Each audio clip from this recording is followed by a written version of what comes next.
오늘 제목은 기근으로 시험하신 하나님, 기근으로 시험하신 하나님입니다.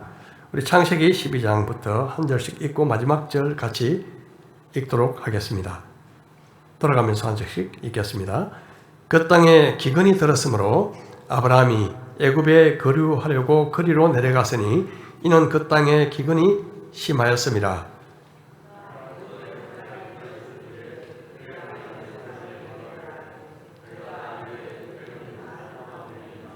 애굽 사람이 그들을 볼 때 이르기를 이는 그의 아내라 하여 나는 죽이고 그대는 살리리니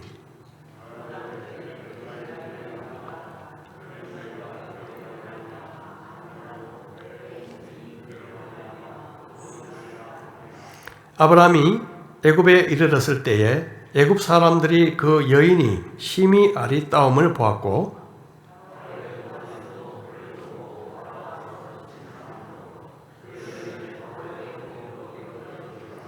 이에 바로가 그로 말미암아 아브라함을 후대함으로 아브라함이 양과 소와 노비와 암수 나귀와 낙타를 얻었더라.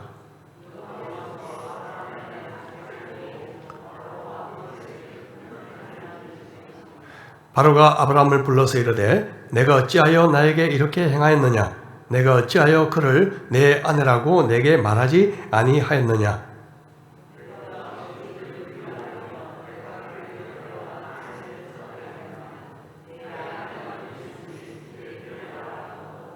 바로가 사람들에게 그의 일을 명하며 그들이 그와 함께 그의 아내와 그의 모든 소유를 보내었더라.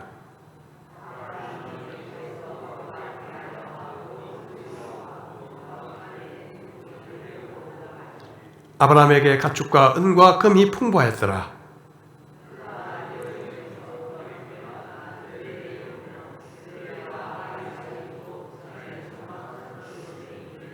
함께 봉독하시겠습니다. 그가 처음으로 제단을 쌓은 곳이라. 그가 거기서 여호와의 이름을 불렀더라. 아멘. 설을 두 번 가지니까 서로 두 번씩 축복하는 것 같습니다. 새해 복 많이 받으시기 바랍니다. 하나님 복입니다.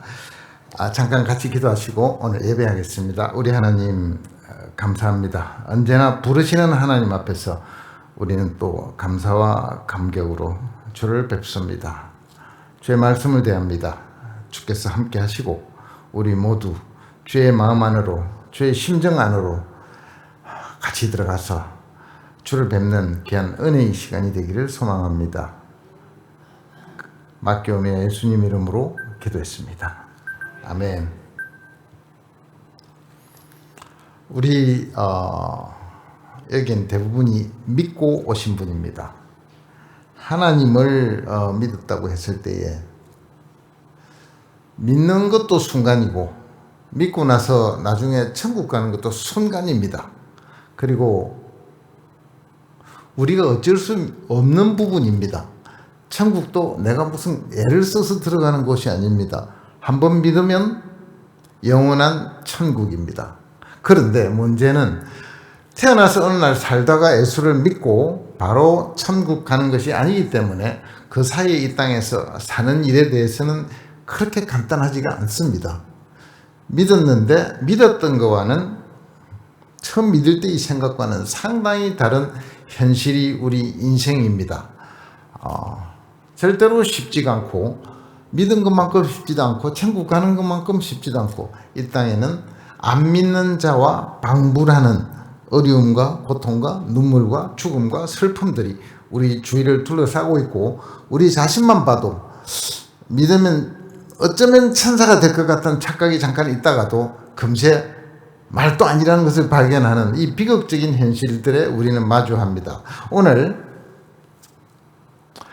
우리는 흔히 아브라함을 믿음의 조상이라고 합니다. 믿음의 조상 맞습니다.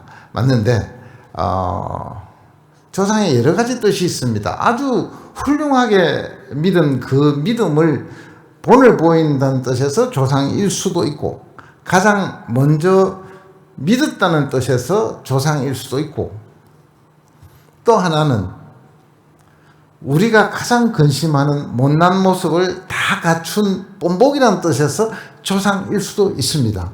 어느 거를 조상이라고 제가 말씀은 안 드리겠습니다. 그러나 성경이 아브라함을 이렇게 자세히 적어 놓은 데는 우리에게 하시고 싶은 말씀이 있습니다. 우리의 고민들, 우리의 슬픔들, 내 못난 모습들, 잘 하려고 하나 잘 되지 않는 안타까움들을 아브라함이 공유를 하고 있는 것 같습니다. 그래서 오늘 이 말씀 안에 오늘은 사건은 기근입니다. 그러나 아브라함을 조금 더 이해를 하는 차원에서 제가 설명을 함께 드리고 12장 1절부터 제가 드리고 아브라함이 오늘 전체 이야기는 기근이 들어서 더 살 수 없어서 애굽에 갔는데 애굽에 가니까 내 사랑하는 부인이 너무 이뻤다는 겁니다. 그래서 그 왕한테 뺏기고 자기는 죽을까봐 아내라 했다가는 큰일 나겠다. 부부가 세미나를 했습니다. 자, 우리 누이라고 하자. 그래서 누이라고 해서 무사히 넘어가는 줄 알았는데 부인이 가고 나중에 하나님께서 바로에게 그게 아니다라고 말씀하신 것 같습니다. 쫓겨납니다. 쫓겨나는데 바리바리 재물을 싸서 줍니다. 이게 근데 앞뒤가 다 안 맞는 이야기가 있는데도 우리는 이 창세기 12장을 쉽게 생각을 합니다. 잘못했는데도 하나님이 별로 뭐라 하시는 것 같지도 않고 바로는 재물까지 다 싸서 주고 아브라함은 거짓말을 하고 마누라를 팔아먹을 뻔한 이런 망나니 짓을 했는데도 하나님으로부터도 바로부터도 별로 야단맞는 듯한 그런 구질이 없는 부분입니다. 저는 창세기에 아브라함이 11장부터 25장까지 15장에 걸쳐서 15장에 걸쳐서 등장을 합니다. 25장 초반에 아브라함이 175세로 돌아가십니다. 그런데 그렇게 길게 살면서 우리가 보기에 순교하신 것도 아니고 정말 조상이 어떤 분일까를 많이 의심을 했습니다. 이런 정도는 신약에 많이 나오는데 아브라함이 최고일까? 근데 오늘 이 나와 있는 아브라함은 우리에게 굉장히 위로를 주십니다. 그리고 이해 못할 부분도 하나님께서 이제 하나님의 마음, 아브라함의 인간적인 측면을 드러내는 소중한 우리 믿음 생활의 단서들이 나오기 시작합니다. 자, 여기서 믿음은 흔히 쉽게 말하면 3단계입니다. 구원은 믿을 때의 구원, 칭의라고 합니다. 어렵다 하실 때의 구원, 그 다음에 천국 들어갈 때의 구원은 이제 완성이 됩니다. 더 이상 눈물도 고민도 없어지는 순간 우리가 의로워집니다. 그때는 영화라고 그럽니다. 영광 속에 들어갑니다. 글로리 속에 들어갑니다. 그리고 믿는 순간과 하나님 앞에 나가는 사이에는 우리가 조금씩 바뀌어갑니다. 후퇴하는 것 같지만 조금씩 믿음이 좋아진다고 합니다. 이 사이를 성화라고 합니다. 우리 육신으로 사는 동안은 이 성화입니다. 이 성화 시간에 얼마나 어떻게 바뀌어지는가에 대한 이야기가 사실은 이 15장의 주제입니다. 아브라함이 하나님이 나타나셔서 가라 그랬습니다. 갔습니다. 순종의 믿음을 보이고 성경은 그것을 믿었다고 합니다. 그리고 아브라함이 돌아가셔서 천국에 들어가서 어떻게 살았는지 이야기는 없습니다. 그러니까 15장이 사실은 한 절만 12장 1절만 순종한 이야기만 나옵니다. 그 다음 전부 다가 어떻게 살았다가 나옵니다. 자, 그래서 도대체 아브라함을 불러내신 하나님은 그 다음 아브라함에게 어떻게 대하셨을까? 그리고 하나님의 부름을 받고 이 땅에서 여기서 보면 15장에 걸쳐서 어마어마한 장입니다. 성경에 한 사람의 믿음이 15장이 나옵니다. 그리고 시기적으로는 약 100년을 삽니다. 믿고 100년 이상을 삽니다. 이 모습들을 우리가 보면서 아브라함은 도대체 어떻게 사셨을까? 실제로 우리 가운데서는 미움과 다툼과 시기와 질투와 온갖 것들이 아무리 없애려고 해도 잘 안 되는 우리 모습을 보면서 그럴수록 기도를 더 맹렬하게 할 수밖에 없는 그런 우리의 현실을 사는데 아브라함은 도대체 어떻게 했을까 하는 이야기가 나옵니다. 자, 오늘은 그 3단계 중에서 앞에 2단계, 믿음 단계와 그 다음에 어떻게 하나님을 따라서 살아갔느냐를 성경을 보면서 우리가 한번 정리를 해보겠습니다. 이 정리의 내용은 오늘 3가지입니다. 믿어서 하나님이 지시한 땅에 가보니까 기대할 수 있는 땅이 아니었습니다. 사실은요. 딱 도착하니까 원주민이 살고 있었습니다. 주인이 없는 내가 살기에 적합한 땅이라기보다 임자 있는 땅에 가서 하나님이 살아라 그랬습니다. 아브라함이 한 말도 성경에는 한 말씀이 없습니다. 그리고 조금 있다가 내려가 보니까 기근이 들었습니다. 약속의 땅이 주인도 있고 기근도 드는 땅입니다. 우리 예수 믿고 모습하고 너무 비슷합니다. 예수 믿고 나면 그 다음부터는 들에 있는 불빛도 영광스럽게 반짝거리고 내 모든 일들은 정말 천국처럼 될 걸로 생각했던 적이 저도 있었습니다. 설마 했는데 정말 이 땅은 하나도 안 바뀌었습니다. 믿기 전하고 그 다음날 아침 해 뜨는 거하고 똑같았어요. 그래서 지시한 땅에 가도 똑같더라는 얘기를 제가 드릴 테고, 그러니까 생각을 해보세요. 아브라함이 하나님을 잊어버립니다. 약속도 잊었고 지시한 땅도 잊었고 딴 데 가버립니다. 이렇게 싹 변해주는 아브라함을 보면서 우리는 다른 생각을 좀 하게 됐습니다. 세 번째로, 그럼에도 불구하고 하나님은 아브라함을 불러서 하나님의 형상과 모양대로 만들어내기 위해서 이 땅에서 살게 하시는데, 이 아브라함은 하나님의 약속이고 뭐고 생각이 잘 안 납니다. 거짓말도 하고 살아야 되겠고 마누라도 팔아먹으려고 이런 일들을 벌이는 아브라함을 만납니다. 그런데 하나님은 신실하신 하나님이십니다. 한번 약속한 것은 어떤 일이 있어도 지킵니다. 그 이야기를 제가 드려보겠습니다. 성경에 있는 대로입니다. 자, 창세기 12장 1절입니다. 자, 믿는 장면입니다. 여호와께서 아브라함에게 이르시되 너는 너의 고향과 친척과 아버지의 집을 떠나 내가 내게 보여줄 땅으로 가라. 여태까지는 성경에 하나님께서 개인에게 찾아와서 전도하신 적이 없습니다. 처음으로 개인에게 와서 하나님께서 영광 중에 나타나셔서 내가 여호와라는 걸 표시를 내시고 내가 너에게 지금부터 땅을 하나 줄 테니까 네가 살고 있는 갈대아 우르라고 하는 이 도시를 떠나서 그곳에 가라라고 명령을 딱 하십니다. 이것을 조금 하나님의 형상을 드러낸 다른 성경 구절이 있습니다. 사도행전 7장 2절입니다. 사도행전 7장 2절에 보시면 스데반이 이르되 여러분 부형들이여 들으소서 우리 조상 아브라함이 하란에 있기 전 메소포타미아는 본래 살던 데입니다. 에 있을 때에 영광의 하나님이 그에게 보여. 어떤 모습이 보였냐면 하나님이 하나님이신 줄을 안 믿는 사람도 다 알 수 있도록 하나님만이 가지는 빛을 영광이라고 부릅니다. 그 영광의 빛 가운데 쌓여서 하나님이 나타나셨습니다. 마음대로 살았고 이방신을 섬기고 살고 있었습니다. 그 아브라함에게 나다 하나님이라는 걸 보여주셨습니다.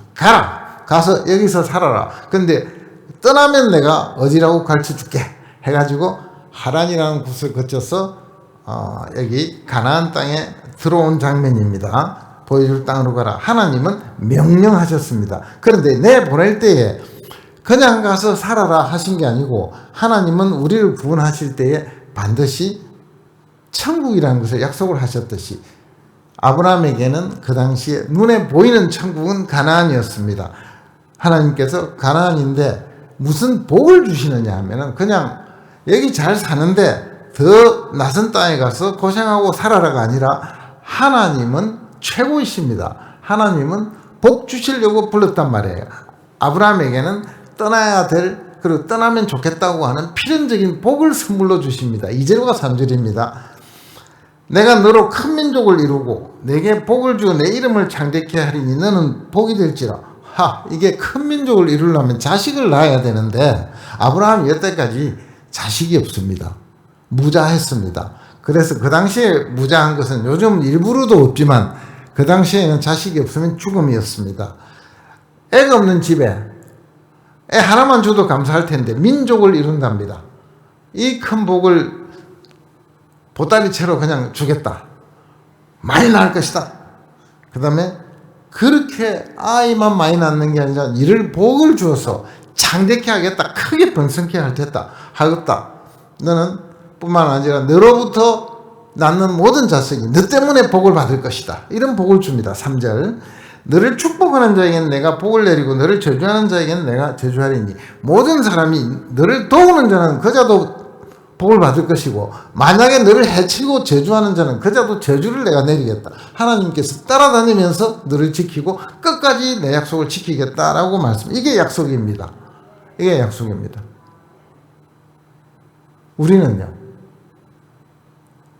우리는 가나안보다 훨씬 좋은 천국을 복으로 이미 약속을 받았습니다. 천국이 제일 큰 복입니다. 자, 그러자 아브라함이 순종을 합니다. 4절 보세요. 하나님이 이 정도 하면 이 중에서 순종 안 하실 분 계시겠어요? 4절. 이에 아브라함이 여호와의 말씀을 따라갔고 고했습니다. 롯도 그와 함께 갔습니다. 롯은 족합니다. 형제간이 3명이 있었는데 아브라함, 나홀, 하란이 있었는데 이 족합니다. 하란에. 그러니까 아브라함이 그 롯의 삼촌객입니다. 아버지가 없으니까 조카를 데리고 갔습니다. 롯도 따라갑니다. 아브라함이 하나를 떠날 때 75세였더라. 이 지도를 잠깐만 보여주실래요? 지도가 나와 있으면 어디쯤 되느냐 하면요. 그쪽에서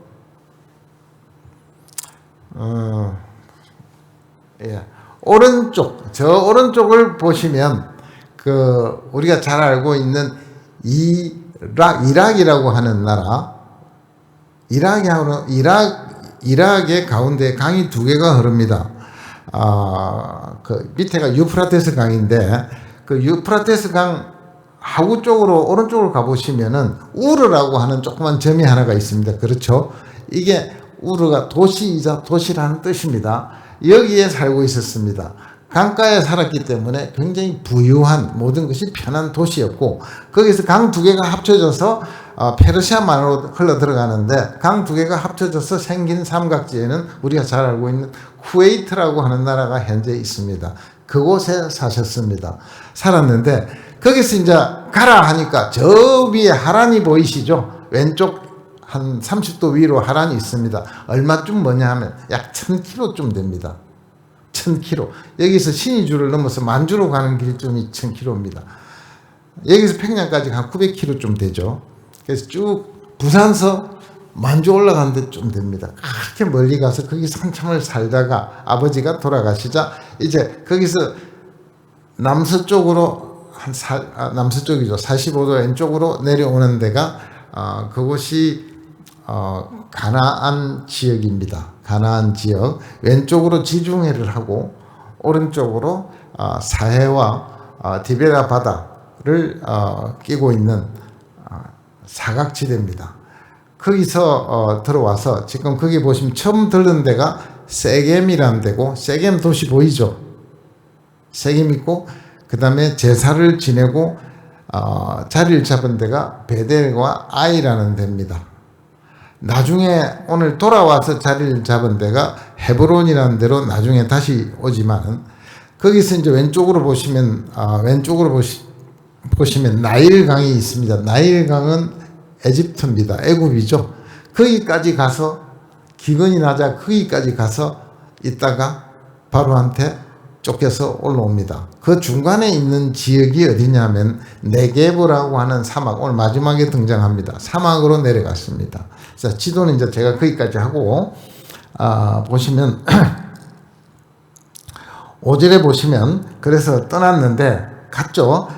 5절에 아브라함이 그의 아내 사레와 조카 롯과 하란에서 모은 모든 소유와 얻은 사람들을 이끌고 가나안 땅으로 가려고 떠나서 마침내 가나안 땅에 들어갔더라. 좀 전에 본 지도에 들어갔습니다. 가나안 땅, 하나님 지시한 땅에 들어갔는데 6절 아브라함이 그 땅을 지나 세겜 땅 모래 상 지역 이름입니다. 세겜 땅 모래 상 제일 가운데죠. 세겜 땅은 모래 상수리 나무에 이르니 그때 가나안 사람이 그 땅에 거주하였더라. 힌트입니다. 왜 성경에 이 말이 있을까요? 이제 약속한 땅에 딱 입장을 했는데 원주민이 있습니다. 기록 그 주민이 있더라. 성경은 단순하게 써놓은 것이 우리에게 중요한 단수로 등장합니다. 보세요. 7절 여호와께서 아브라함에게 나타나 이르시되 자 내가 이 땅을 내 자손에게 주리라 하신지라 자기에게 나타나신 여호와께 그가 그곳에서 제단을 쌓고 자 하나님이 직접 나타나셔서 내가 너를 떠나고 살아야 될 지시할 땅으로 가라 했을 때에 지시한 땅이 여기다. 하나님께서 여기서 살아라는 뜻이에요. 땅을 왜 주시는지 아세요? 이 약속 가운데 들어있는 겁니다. 약속이 뭐냐면은 큰 민족을 이룹니다. 큰 민족을 바다에 두시겠어요? 하늘에 두시겠어요? 자식을 낳으면 땅이 있고 농사를 짓고 먹을 게 있어야 됩니다. 제일 중요하잖아요. 의식주가 있어야 되듯이 땅이 있고 집이 있고 먹을 게 생산돼야 됩니다. 하나님은 합리적인 분이십니다. 자손 주겠다. 마음대로 해라가 아니고 자손 줄게. 땅도 줄게. 다 붙어 있는 겁니다. 자손 줄게 하면 다 붙어 있는 거예요. 이거 아시겠습니까? 애만 낳으면 큰일 납니다. 그러니까 다 준다는 거예요. 그러니까 딱 붙어 있어요. 이 땅에서 살아라. 근데 말씀을 하니까 아브라함이 제단을 쌓고 거기서 조금입니다. 베델 동쪽 산으로 옮겨 장막을 치니 아까 나왔던 도시 이름이 베델입니다. 베델과 동쪽은 아이라. 도시가 두 개 붙어 있습니다. 얼마 안 떨어졌습니다. 이곳은 예루살렘에서 북쪽으로 약 한 50km에서 60km 사이. 요즘 자동차로 하면 30분 이내에 가는 데입니다. 그곳에 단을 쌓고 그곳에서 여호와께 제단을 쌓고 여호와의 이름을 부르더니 제단을 쌓고 여호와의 이름을 부르는 것은 하나님의 이름으로 우리가 감사를 드리는 겁니다. 제단을 쌓는다는 말은 감사죠. 그 앞에 하나님을 의식한 겁니다. 하나님의 이름으로 하나님께 주여 감사합니다. 약속을 지키시네요. 아브라함이 이제 믿음을 확인하고 살아가는 초신자적 우리가 하나님 처음에 믿고 나면 하나님 얼마나 주시는 데에 감격하고 그때는 또 특별히 하나님 주시는 게 눈에 보여요. 기도하면 100%다 들어주던 시절이 있습니다. 그 시절입니다. 과거를 한번 생각해 보세요. 기도가 가장 잘 응답되던 시절이 얼마나 계속됐는지 그 시절 같습니다. 가라 하니까 갔고 가니까 바로 땅이 있고 세상에 하나님하고 꿀 안 잔 겁니다. 예, 아브라함의 감격의 시대입니다. 그런데 점점 남방으로 옮겨갔더라. 이 남방은 좀 있으면 사막, 네게보라고 하는 사막과 더 남방이 애굽입니다. 그런데 이 남방으로 가는 것 자체가 그 가나안 땅을 벗어났는지 안 벗어났는지는 그렇게 판단하기는 쉽지 않습니다. 어떤 분은 내 땅이니까 무슨 땅이 있는지 다 둘러보겠다라고 생각하는 해석도 있고요. 또 가운데는 원주민이 사니까 원주민이 없는 데는 어딘가 하고 둘러봤을 수도 있고 피했을 수도 있습니다. 그런데 답은 정확하지는 않습니다. 자, 오늘 이야기에 들어가 보겠습니다. 자, 그래서 하나님의 응답을 믿었고 순종했고 약속을 받았고 떠나가서 하나님이 살아계시구나 할렐루야 하고 딱 손을 들은 순간입니다. 그런데 뭐가 생겼느냐 하면 그 땅에 기근이 들어왔습니다. 10절 그 땅에 기근이 들었으므로 그러니까 우리로 하면 믿고 신났는데 좀 있다가 아기가 아픕니다. 좀 있다가 남편이 직장을 잃었습니다. 사업이 안 되기 시작합니다. 비슷합니다. 그 땅에 기근이 들었으므로 아브라함이 애굽에 거류하려고 거리로 내려갔으니 이는 그 땅에 기근이 심하였습니다. 아무 잘못이 없어 보입니다. 그러니까 조카를 자식은 아직 없습니다. 굶겨 죽일 수도 없고 아내가 굶을 수도 있고 하니까 데리고 떠나갑니다. 소도 있고 하니까 우리도 다 그래 합니다. 그가 애굽에 가까이 이르렀을 때에 그의 아내 사레에게 말하되 내가 알기에 그대는 아리따운 여인이라. 근데 내가 알기만 아리따운 여인이 아니라 그 밑에 보면은 그 바로의 고관들도 15절에 고관들도 그를 보고 바로 앞에서 칭찬을 했습니다. 아름다운 건 틀림없었던 것 같습니다. 근데 아브라함이 이때가 약 한 75세에서 80세 사이입니다. 사례는 10년 연합니다. 그럼 나이 계산이 나왔으면 65세에서 70세 사이입니다. 정말일까? 그런데 그때 오래 살았습니다. 우리보다. 그래서 아마 많은 분들이 고고학자나 이런 분들이 나이를 아마 한 35세 정도의 여인으로 봤어야 될 거 아닌가 라고 지금으로 쳐서요. 하여튼 아름다운 거는 맞은 것 같습니다. 그런데 이게 이제 그 12절 보시면 아리따기 때문에 애굽 사람이 그들을 볼 때 이르기를 이는 그의 아내라 하여 나는 죽이고 그대는 살리리니 아브라함이 생명의 위협을 느낍니다. 죽겠구나. 여기 빠진 것은 아내가 무슨 고초를 당하구나. 이건 머리에 일단 없고 내가 죽겠구나. 이게 먼저 나왔습니다. 재미있는 현상인데 글쎄요.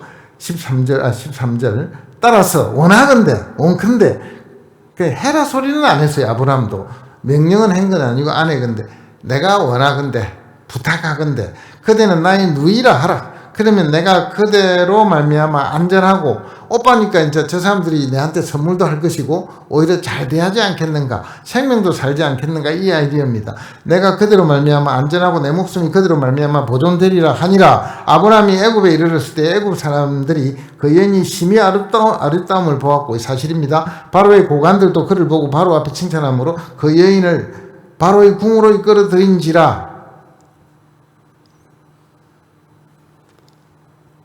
다시 11절로 10절로 잠깐 가면요. 그 땅에 기근이 들었으므로 아브라함이 애굽에 거류하려고 거리로 내려갔으니 이는 그 땅에 기근이 심하였습니다. 하나가 빠졌습니다.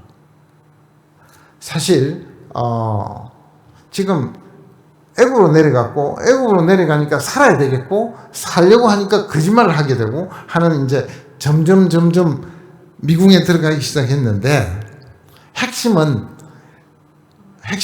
하나님께 좀 전에 제사 드린 사람이 여쭈어보지도 않고 약속의 땅을 떠났습니다. 하나님의 약속만 생각하면 하나님은 여기서 살아라 그랬어요. 내 마음대로 떠났습니다. 하나님과 우리 관계가 이 시점이 어긋나는 관계입니다. 하나님은 분명히 명령을 하셨고 하나님은 우리가 믿고 난 다음에 여러 가지 명령을 신약에도 들어와 있습니다.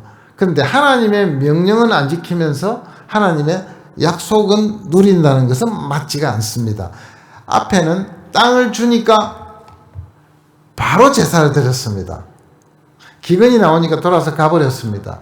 자, 우리 믿음의 조상님께서 조금 불미스러운 행동을 하신 것 같습니다. 이것이 그 다음에 일어나는 결과의 원인입니다. 우리가 하나님을 떠나면 우리는 우리 마음대로 살아버립니다. 하나님을 떠나면 판단도 다른 걸로 갑니다. 만약에 하나님을 안 떠났다면은 거기서 제사를 지내고 주님 갈까요 말까요를 묻고 하나님의 뜻을 따라서 행동했더라면은 애굽에 갔건 여기에 있었건 결과는 달라졌을 것 같습니다. 하나님이 가라고 했을지 있으라고 했을지 그건 아무도 모릅니다. 그건 장담할 수가 없어요. 만약에 하나님께서 가라고 그랬다면 애굽에 준비를 해놨을 겁니다. 이런 거 아니더라도 살 수 있게 했을 거고 그 다음에 하나님이 가지 마라 그랬으면은 기근이 왔더라도 어떻게 됐겠어요? 안 죽습니다. 예, 이분이 하나님이세요. 제가 증거를 대면요. 이 땅에 가나안 주민이 많이 살았습니다. 7족속이 살았죠. 그래서 성경에 무슨 기록이 없느냐 하면은 가나안 7족속은 그때 기근으로 말미암아 다 굶어 죽었더라 하는 기록이 없습니다. 나중에 보면 7족속들이 시끄럽게 이 유대 민족을 괴롭히는 강성한 민족으로 살아있거든요. 애굽에 안 갔어도 아브라함이 죽었겠느냐 하는 것은 의문입니다. 하나님이 여기 거하라 묻지도 않고 돌아선 데에 관계성에 문제가 있는 겁니다. 기근이 문제가 아니라. 그래서 우리도 살다가 어려움이 닥쳤을 때 큰일 났구나 시작하고는 우리 마음대로 행동을 다 해버릴 수도 있습니다. 그런데 아브라함이 똑같이 했어요. 똑같이 했습니다. 안 물어보고 간 것은 하나님과의 문제에서 원천적인 문제를 일으킵니다. 그래서 그 길은 어떤 길로 갔든지, 그러니까 기근이 들어서 일단 애굽에 내려가면은 하나님을 떠난 겁니다. 자, 이런 데서 거짓말을 할 수밖에 없는 결과가 온 겁니다. 하나님을 떠나면 그 다음에 제일 잘하는 게 이제 거짓말부터 합니다. 우리가 거짓말은 모든 범죄의 시초잖아요. 기초가 뭐든지 하려면 거짓말부터 하고 봅니다. 또 죄를 짓고 나면 그 다음에 안 했다 해야 되니까 또 거짓말을 합니다. 거짓말은 틈틈이 들어가는 죄의 중요한 요소입니다. 안 갈 데를 갔으면 여보 어디 갔다 왔어요? 딴소리 합니다. 거짓말입니다. 여기서부터 시작이 되는 겁니다. 이 거짓말은 언제 하기 시작하느냐면 하나님과의 신뢰가 깨졌고 하나님을 잊어버렸고 하나님께 기도하지 않으면 나도 모르게 거짓말이 나옵니다. 거짓말은 인간관계에서 신뢰를 무너뜨리는 가장 중요한 요소입니다. 한번 거짓말이 들키고는 안 들키면 괜찮습니다. 하나님과는 문제지만 거짓말이 한번 탄로가 나오고 나면 그 사람과 다른 사람과의 관계가 형성되어지기 힘듭니다. 잘 안 됩니다. 굉장히 어렵습니다. 통곡을 하고 절대로 내가 거짓말 안 하겠다고 증거를 보이며 회복하는 절차를 취하시지 않는 한 밥을 한 10번쯤 사고 내가 절대로 이런 짓은 앞으로 안 하겠습니다 하고 상대방에게 진정성 있는 사과를 하지 않는 한은 저도 안 믿습니다. 누가 믿어주겠습니까? 결정적인 순간에 거짓말하는 사람을 누가 믿어주겠어요? 하나님께서 거짓말하지 말라고 십계명에 넣어놓은 것도 그런 겁니다. 거짓말하지 말래요. 거짓말하지 마는 거하고 사람을 죽이지 말라는 것이 십계명 안에 한 개씩 차지하고 있잖아요. 거짓말이 얼마나 큰지 아시겠습니까? 왜요? 하나님을 떠났기 때문에 거짓말을 하는 겁니다. 우리가 믿으면 지켜야 되기 때문에 짓는 것보다 하나님을 향해서 내가 서 있다가 하나님께로부터 돌아선 자세가 거짓말하는 기초가 나옵니다. 그러니까 내가 왜 거짓말하지? 하나님과 쳐다보고 있는데 어떻게 거짓말을 감히 하겠습니까? 어렵지만 내가 손해보는 것 같지만 손해를 보면서 거짓말은 안 하겠다고 하지 않는 한은 거짓말은 밥 먹듯이 숨 쉬듯이 나올 수 있는 게 거짓말입니다. 자, 그 다음에 거짓말을 했는데 누이라고 했잖아요. 아브라함이 양심이 남아가지고 이 누이는 이복 누이입니다. 맞습니다. 이런 걸 뭐라면 이복 누이라 했는데 내가 거짓말입니까? 아닙니다라고 아브라함이 이야기할 수 있습니다. 누이는 누이잖아요. 이복 누이거든요. 어째서 이복 누이냐 하면은 아버지는 아들 셋이고 다른 돌아가셨는지 첫 어머니가 아브라함을 낳은 어머니 말고 다른 어머니로부터 난 사람이 하란이라고 나옵니다. 20장에 나옵니다. 그래서 이복 누이입니다. 누이는 누이예요. 이런 걸 절반의 거짓말이라 그러죠. 절반의 거짓말이 거짓말입니까? 참말입니까? 거짓말입니다. 절반의 진실은요? 거짓말입니다. 절반의 진실이든 절반의 거짓말이든 반만 말하고 거짓말은 내가 안 했어요. 반은 말 안 했어요. 거짓말이에요? 거짓말입니다. 상대방이 전부인 줄 알고 받았는데 반만 말해 준 겁니다. 어디 아프세요? 팔이 아파요. 사실은 심장도 아프고 다 아파요. 거짓말 했잖아요. 의사 선생님이 진단할 수가 없어요. 다 말해달라 그래요. 우리는 심장을 꺼내놓듯이 하나님 앞에 살듯이 참말을 하는 어마어마한 피나는 노력이 없으면 살던 버릇이 거짓말 버릇입니다. 나는 정직하게 살았어요. 그것도 거짓말입니다. 하나님이 없으면 다 거짓말합니다. 수많은 거짓말이 들어있어요. 예수 믿기 전에 다 거짓말합니다. 그래도 거짓말 안 하고 살았다는 사람을 만나보면 안 들켰다는 뜻이 많이 들어있습니다. 왜냐하면 성경이 우리를 거짓말하는 존재라고 했기 때문에 제가 이렇게 큰 소리치고 말씀을 드립니다. 제가 틀리면 하나님도 틀리니까 그럴 리가 없지 않습니까? 그래서 절반의 거짓말을 한 아브라함이 이제 아내를 바로한테 바친 꼴이 됐어요. 자 보세요. 그 다음에 여기까지입니다. 이에 바로가 그러면 그런데 17절 보세요. 다 바쳤습니다. 근데 나귀와 암수, 낙타와 엄청 받았습니다. 오빠로서 이복 오빠로서 엄청 받았습니다. 17절 여호와께서 아브라함의 아내 사레의 일로 지금까지 한 이야기가 그 일입니다. 아브라함의 아내 사레의 일로 여호와께서 바로와 그 집에 큰 재앙을 내리신지라. 자, 여기가 좀 수상한 부분입니다. 바로는 죄가 없는데 그 당시 풍습에 왕이 아름다운 여인을 불러들이는 것은 죄라고 여기지 않던 시절입니다. 그런데 실제 잘못한 것은 제가 지금 설명한 것은 아브라함 쪽이 문제를 일으켰는데 하나님이 붕 하고 이렇게 재앙을 내린 데가 바로 집안입니다. 어떤 재앙인지 보세요. 재앙을 내리시니까 바로가 아브라함을 불러서 이럴 때 억울하잖아요.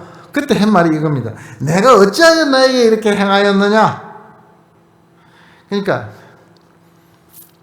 내가 어찌하여 그를 내 아내라고 내게 말하지 아니하였느냐? 어찌가 3번 나옵니다. 내가 어찌 그를 누이라 하여 내가 그를 데려다가 아내를 삼게 하였느냐? 였다, 데리고 가라. 내 아내가 여기 있으니 이제 데려가라. 이래 말을 합니다. 어찌 일할 수 있느냐? 어찌 거짓말 하느냐? 극도로 분합니다. 지금 화가 난 거에 대해서 속았다는 게 왕으로서 분한 거예요. 하나님한테 대들 수는 없습니다. 데려가라 하고 바로가 사람들에게 그의 일을 명하며 그들이 그와 함께 그의 아내와 그의 모든 소유를 보냈습니다. 쫓아보냅니다. 하마터면 죽을 뻔했노라 하면서. 이 안에 잠깐 설명을 요하는 부분입니다. 바로는 하나님을 안 믿는 존재인 것 같습니다. 근데 하나님께서 재앙을 내리시고 바로하고 통화를 하신 거예요. 하나님은 아무나 통화가 가능합니다.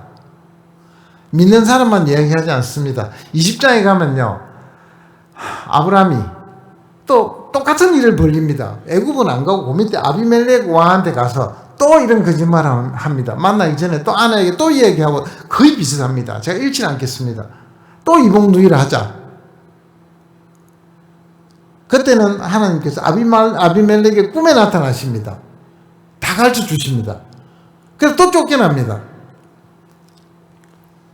그럼 다음에 또 기회가 있으면 이야기할게요. 패턴이 똑같은 거예요. 하나님께서는 안 믿는 사람하고도 대화를 하실 수가 있고 나타나실 수도 있고, 아브라함이 이방신을 섬기고 살았을 때 이방신을 믿는 아브라함에게 가서 하나님께서 내가 하나님이다 하고 여호와라 하고 나와라 그럽니다. 하나님 그렇게 하실 수 있나요? 하나님이십니다. 왜 안 하셨을까요? 하나님은 하나님의 우리의 구원 방법을 지금 정했습니다. 지금은 오늘 왜 아브라함이 왜 하나님이 아브라함에게 직접 나타나셨느냐 하면, 복음을 전할 사람이 그때 없었습니다. 지금은요, 하나님 직접 안 나타나세요. 이걸 듣고 있으면 그때는 그래요. 우리도 한 번만 짠 하시면 내가 믿음이 팍 올라갈 텐데 하는 생각을 다 합니다. 하나님 그래 안 하세요. 기대하지 마세요. 지금은 구원받은 자를 심부름꾼으로 해서 우리를 들어서 가서 모든 족속으로 제자 삼고 성부와 성자와 성령의 이름으로 세례를 주고 해놨습니다. 제자들 보고 가서 전해래요. 우리가 전해야 됩니다. 하나님 대신에. 우리한테서 하나님의 영광이 안 나타나면 안 믿습니다. 이 복음 전하는 게 말로만 전하는 게 아니에요. 그 사람 앞에 가서 말을 하니까 우리를 봅니다. 우리가 영광이 있느냐 없느냐를 본단 말이에요. 그 속은 아무렇게나 살다가 하나님 시키니까 말씀만 가서 나 말씀 전해요. 이래갖고 안 전해지는 거예요. 그 사람이 봅니다.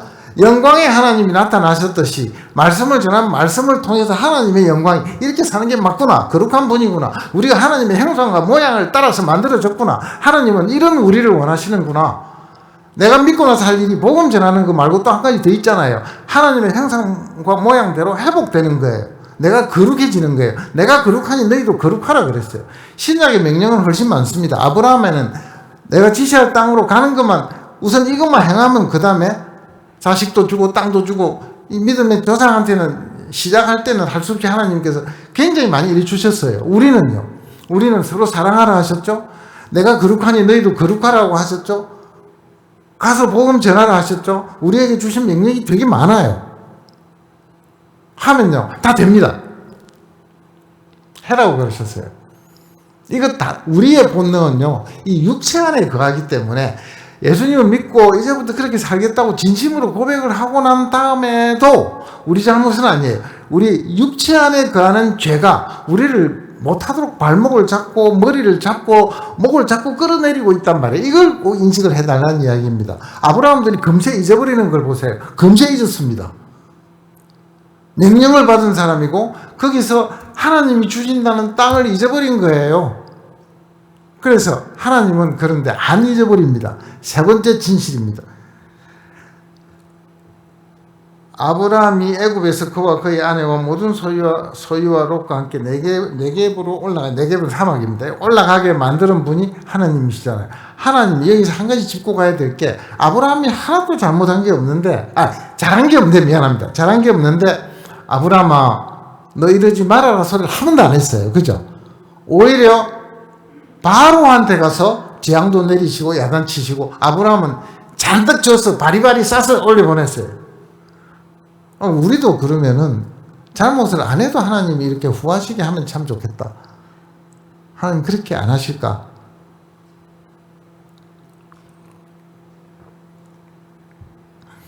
하나님은 아브라함을 싸서 올려보내야 될 이유가 있었습니다. 하나님께서는 아브라함을 싸서 보냈어요. 왜 그러냐면은 그냥 거기 서서 사레가 바로의 아내가 되어버리면은 하나님이 망해진 겁니다. 하나님은 사레에게서, 아브라함의 아내 사레에게서 자식을 낳아줘야 되는 거예요. 자식 낳을 사레를 바로한테 가게 그냥 두면 하나님이 약속을 어긴 분이 됩니다. 하나님이 신실하신 하나님이시죠. 여기서 아브라함이 급한 것도 아니고 사레도 급한 것도 아니고 급하신 분은 하나님이셔서요. 저는 이게 은혜입니다. 우리가 잘못된 길로 가더라도 하나님이 내보다 더 답답해 하신다. 쫓아와서 붙드시는 겁니다. 내가 믿고 나서 극단적으로 잘못해도 하나님이 놔두실까? 아니에요. 붙들어 오십니다. 붙들어 오시는 방법은 그때마다 여러 가지라서 우리를 꼭 아브라함처럼 하실지 그건 모르겠습니다. 그러나 우리가 사랑 안 하면 사랑하게 하실 거고, 거룩하지 않은 장소에 가 있으면 거룩한 대로 끌어내리실 거고, 이상한 짓 하면 손을 붙들든지 손을 때리든지 하여튼 그 이상 극단적인 조치를 취하시더라도 우리로 하여금 내 속사람이, 내 그 사람은 날로 후패하나 내 속사람을 하나님의 만드신 그 창조의 형상과 모양대로 끌어오른 데까지 하나님은 그 신실한 힘을 잃지 아니하신다는 것을 기억하셔야 됩니다. 바로 뭐라 할 시간이 없는 거예요. 바로 너 가만히 있어 다 보내. 나 아브라함 데리고 가. 보내. 얼마나 좋습니까? 모든 방법과 모양이 똑같지는 않습니다. 그러나 하나님은 우리를 부르셔서 천국 가게 하시는 것이 약속입니다. 절대로 안 변합니다. 천국 못 갈 짓을 하고 놀고 있으면 붙들어 오십니다. 붙들어 오십니다. 신나는 겁니다. 신나게 사시자고요.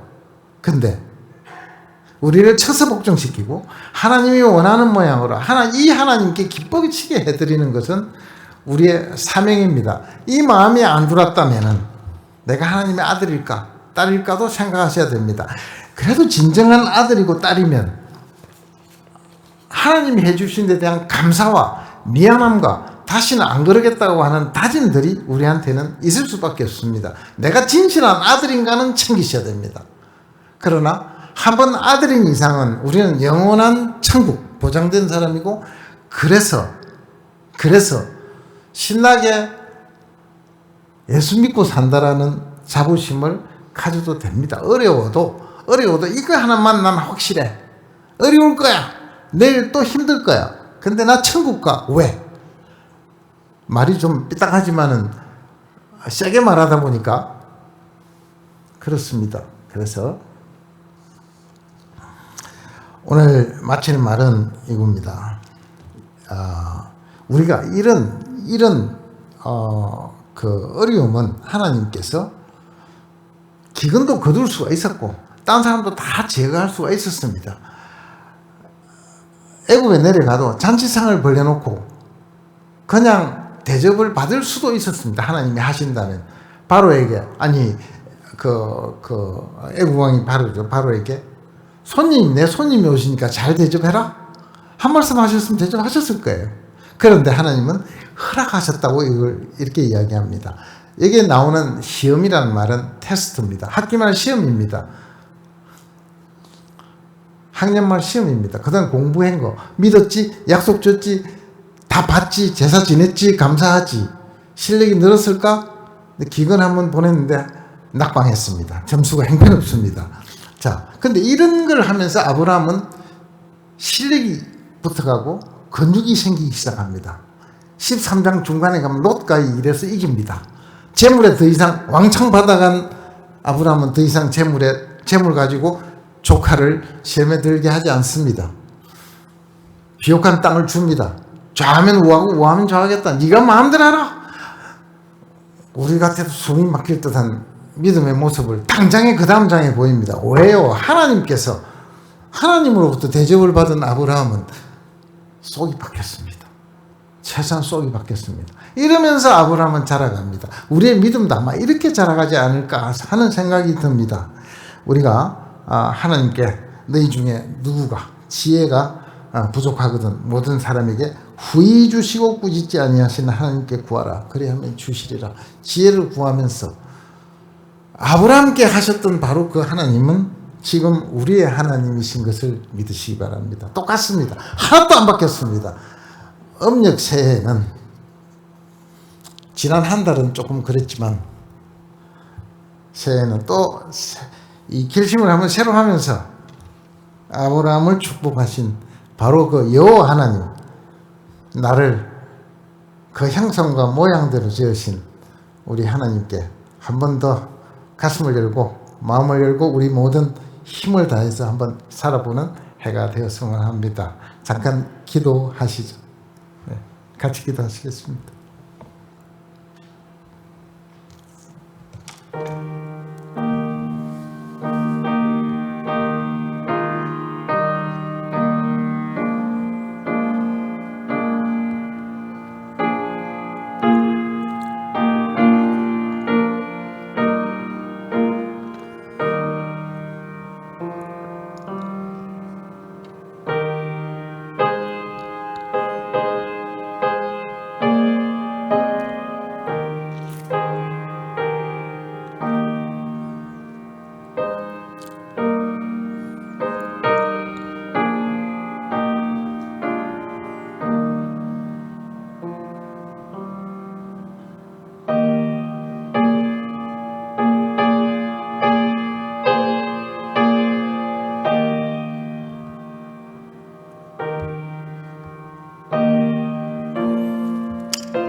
예, 하나님, 신실하신 하나님, 아브라함을 구원하시고 사랑하시며 인도하셨던 바로 그 하나님, 우리 주님께서 오늘 부르신 사랑하시는 경성대학교 우리 주님의 아들, 딸들에게 바로 그 하나님께서 아브라함에게 주셨던 축복 함께 해 주시기를 원합니다.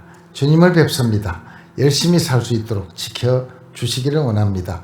성령께 의탁하오며 예수님 이름으로 기도드렸습니다. 아멘.